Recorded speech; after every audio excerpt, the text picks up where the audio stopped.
Good morning, welcome back to my channel. My name is David. Today we're gonna open some packages. Friday I was driving around doing some stuff, picking up some materials for my radiator. So yeah, we're gonna open up some stuff. I ordered a bunch of things that I needed. Like I've been working on my radiator for my system. I'm gonna give you guys a little peek on it so you see how it's coming out, but I'm not sure if I'm gonna end up keeping it. As you can see, it's been an interesting mess going on here. This has been, I was working outside, but because of it was raining yesterday, I had to bring everything back in the house. I prefer to do this stuff outside, so this mess doesn't have to really be here. But here's my supply junk bin there, and as you can see, all this wiring, the pump and the reservoir in this. So what I realized is, the good thing is I only paid $20 for this, so throwing this out is not going to affect me whatsoever. And plus, not to mention, I bought this 6 years ago. So what I did was, I attached all these things, the adapters, and I got the cap for this. I attached the adapters there. But the biggest problem I have is that for some reason, this pump cannot flow anything from here. I don't know what it is. I have tried rotating it because I think a radiator with the fins, these fins going down like a traditional radiator like we have in our PCs, is much better than something like this sideways. I have spent already close to 6 hours just on this, and this is as far as I got. So here's the problem with this.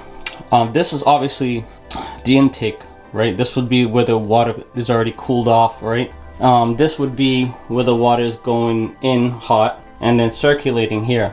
But the problem is it doesn't circulate. For some reason it cannot like go through the fins here, so it gets cooled. Like for some reason the water just doesn't flow through the fins. I've literally added water here and here, and the water literally won't go over there. Like it literally takes forever. I would have to tip it over in order to hear the water flow.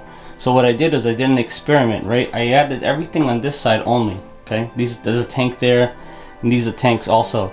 And apparently they're supposed to flow through the fins. So what I did was I attached an in here and an out there, okay, to the pump. And honest to God, all that water that I had installed in the reservoir and on this side of the radiator, the water literally just stays there and it circulates. But the problem is it's not really cooling because it's not going through the fins. It just literally stays there. And so what I done was I went over here and I put a pole down here to see if it would be wet. And I would literally have to put the pole all the way down, and when I took it out I only had this much of it being wet. So then I rotated it. I shifted the radiator down so the water would flush over, and no, yeah, it goes through. But there's not, like, you need a significant amount of pressure in order to get the flow going through it, to force it through.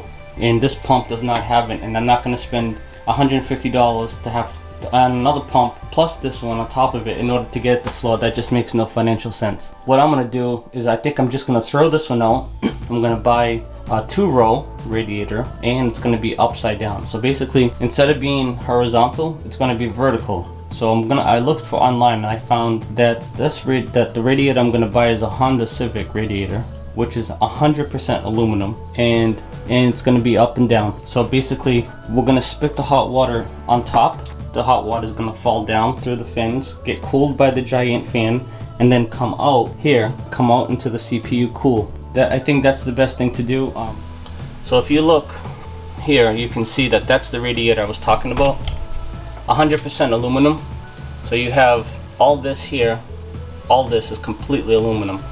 So I'm going to say that the fan, I'm not too familiar with these types of car stuff, but I know that this looks a lot more like performance wise for what I need. And since that it's 100% aluminum and all soldered, like it's completely welded, there's nothing plastic on this thing at all. Like it's just one big piece. So what would happen is the hot water go through here and it would flow down and it would come out of this side here, this hole, which that would go into the CPU or the reservoir, whatever one would go in first. I'm not really sure how I would set that up, but I'd figure it out. It's a simple thing. Okay, so alright, let's do it. Yeah, so I didn't really buy too much stuff. Like I said, I've been very occupied. So like with that radiator, it's been really, like this whole weekend I have spent just time on that. So we'll start with this guy. There's a big chunk missing over here. I love having cameras all over the house. I can see everything. I can see when the mail gets here. I can see when a softball gets thrown in my backyard. Oh, I know what this is. This is my CPU block. So what I did was I bought this one. It apparently has good ratings. It doesn't leak, I guess. So, but what I'm gonna do is I'm gonna go ahead and I'm going to tighten the bolts down and make sure it doesn't leak. I'm obviously gonna pressure check it. You know, I'm gonna plug it in, let it run for about like 2 days before I actually use it, just to make sure it doesn't have any leaks. So I might have to cut these wings off. And this, oh shit, yeah, I know what this is. This is for a video coming up on Friday. I painted my doors in my tool room, and I painted the doors in my my supply room. I needed this for the door to close. So what happens is here, you put this, instead of having a traditional like doorknob, so when you close the door, this ball will go in and then fall into place here like this, where this little groove is. So that's how this works, and it's adjustable. So however much you need this to go in, this will actually, like, you can adjust it. So what I did is I bought these. They were like $6 for 2 of them, which is extremely cheap. And I know Lowe's was charging like freaking $8 for one. And this guy,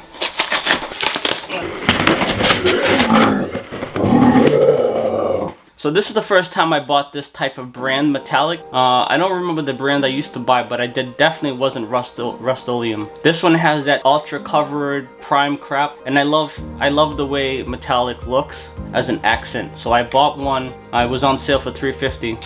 And this one, oh yeah, I know what this is. Ah, man, you set me red. Frick.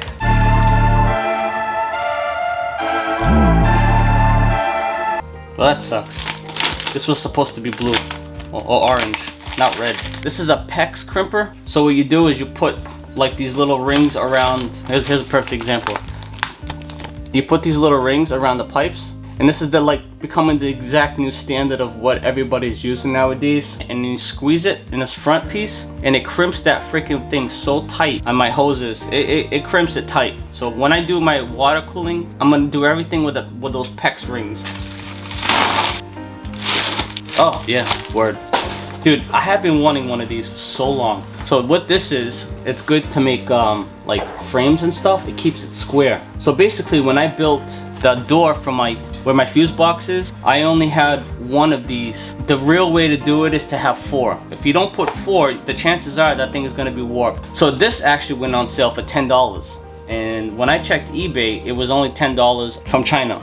So what happens is you pull this back, and you put the board, 2 pieces of wood here, and you can, once you close it, you can stop moving this until it gets right to the center. And then once it gets centered, then you know that the wood is square. Yeah, so that's it. This was only $10, and that's all I really bought. I bought a new keyboard, but I didn't get it yet, so I'll open that with you guys separately since it's part of my new setup. So that's pretty much all I got. So spent 3 days on that radiator, but now I have an idea, a general idea of how to make it work right, you know? If everything works good, that's how it's gonna be. I'm not gonna rush through that project. I wanna make sure it's functional, and I wanna keep it for long term. If I'm investing $100 into that, you know, for the radiator and all the fittings, plus the wood that I bought to frame it out, I don't want it to be looking like shit. Plus I'm happy it's all freaking aluminum, shiny aluminum, polished aluminum. So I'm not sure how it's gonna perform, but I'm gonna say that it's gonna come out really good. I'm very confident in how it's gonna come out. So once I get that fixed, you guys will see it. Like I said, I'm not gonna rush.